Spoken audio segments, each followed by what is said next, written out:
আপনি কি জানেন ফুটবল মাঠের সবচেয়ে ভয়ঙ্কর জায়গা কোনটা?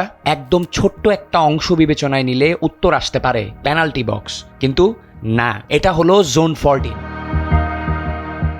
জোন 14 আসলে পুরনো কিছু না, নতুন যুগের ফুটবলে ট্যাকটিক্সে যেভাবে পরিবর্তন এসেছে, পুরো 90 মিনিট খেলাটা যেভাবে দ্রুত হয়েছে, ঠিক তারই জন্যে মূলত এই অভিনব কায়দার আবিষ্কার।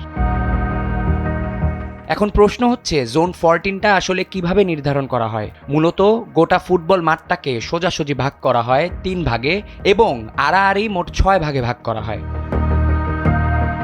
এরপর খুবই সোজা ভাষায় বললে, গোল পোস্টের এক পাশ থেকে অন্য পাশে কোনো দল যখন অ্যাটাকে যায়, ঠিক তখনই প্রতিপক্ষের ডিবক্সের ঠিক বাইরের জায়গাটাই জোন 14 নামে পরিচিত। কিন্তু এটা এত দরকারি কেন? কারণ এটি প্রতিপক্ষের ডিফেন্স এবং মিডফিল্ডের মাঝখানের গ্যাপ। মূলত মাঠের সাইড বা উইংয়ের চেয়ে জোন 14 দিয়ে আক্রমণ করলে গোল করার সম্ভাবনা বেশি থাকে। আধুনিক ফুটবলে জাভি, ইনিয়েস্তা থেকে আজকের ওডেগার্ড সবাই এই জোন ডমিনেট করেই ম্যাচ জেতেন।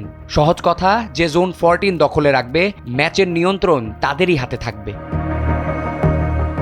আবিয়াজ ইরতেসাম, সময়ের আলো।